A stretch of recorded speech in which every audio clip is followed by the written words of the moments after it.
America అత్యున్నత న్యాయస్థానం Trump కు ఊహించని రీతిలో భారీ షాక్ ఇచ్చింది. ట్రంప్ అత్యంత ప్రతిష్టాత్మకంగా పట్టుబట్టి తీసుకున్న ఒక సంచలన నిర్ణయాన్ని సుప్రీంకోర్టు తప్పుపట్టింది. ట్రంప్ ఎగోను దెబ్బతీస్తూ వలసదారుల భవిష్యత్తును మార్చేస్తూ అమెరికా సర్వోన్నత న్యాయస్థానం ఇచ్చిన ఆ చరిత్రాత్మకమైన తీర్పేంటి?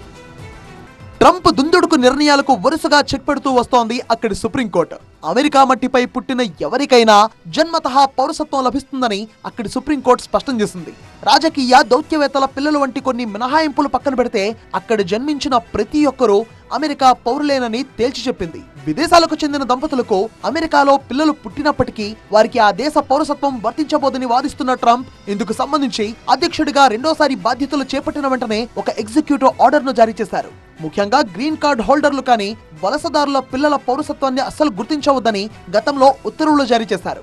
బట్ దిగువ కోర్టులు ట్రంప్ ఉత్తర్వులను తిరస్కరించగా తాజాగా సుప్రీంకోర్టు కూడా దిగువ కోర్టుల నిర్ణయాన్ని సమర్థిస్తూ ట్రంప్ సర్కార్కు గట్టి షాక్ ఇచ్చింది. అమెరికా రాజ్యాంగంలోని 14వ సవరణ ప్రకారం అక్కడ పుట్టిన ఎవరికైనా సహజ సిద్ధంగానే పౌరసత్వ హక్కు లభిస్తుంది. అయితే టూరిస్ట్ లేదా తాత్కాలిక వీసాలపై వచ్చి పిల్లల్ని కని పౌరసత్వం పొందుతున్నారంటూ ట్రంప్ దీనిని తీవ్రంగా వ్యతిరేకించారు. కానీ రాజ్యాంగం కల్పించిన ప్రాథమిక హక్కును మార్చే అధికారం అధ్యక్షుడి ఉత్తర్వులకు లేదని సుప్రీంకోర్టు మెజారిటీ ధర్మాసనం స్పష్టం చేసింది. ఈ తీర్పు సందర్భంగా చీఫ్ జస్టిస్ జాన్ రాబర్ట్ కీలక వ్యాఖ్యలు చేశారు. పౌరసత్వం అనేది అప్పుడు ఇప్పుడు తమ రాజకీయ సమాజంలో స్వేచ్ఛగా పాల్గొనే అవకాశం కల్పించే హక్కు అని, ఈ దేశంలో జన్మించే ప్రతి వ్యక్తికి వీటిని అందిస్తామని 14వ సవరణ రూపకర్తలు హామీ ఇచ్చారని గుర్తు చేశారు. ఆ వాగ్దానాన్ని తాము ఈ రోజు నిలబెట్టుకుంటున్నామని చీఫ్ జస్టిస్ తీర్పులో వెల్లడించారు.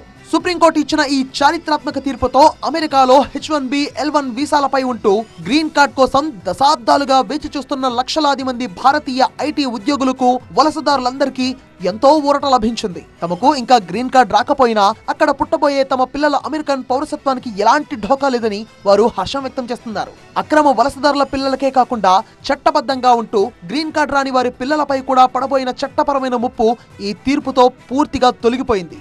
ట్రంప్ తన మునుపటి పదవీకాలం నుంచే ఈ చట్టాన్ని తీసుకురావాలని చూసినప్పటికీ ఎట్టకేలకు న్యాయస్థానం వలసదారుల పక్షాన నిలబడింది. దేశ అధ్యక్షుడి నిర్ణయాల కంటే రాజ్యాంగ వాగ్దానాలే సుప్రీం అని ఈ తీర్పుతో మరోసారి నిరూపితమైంది.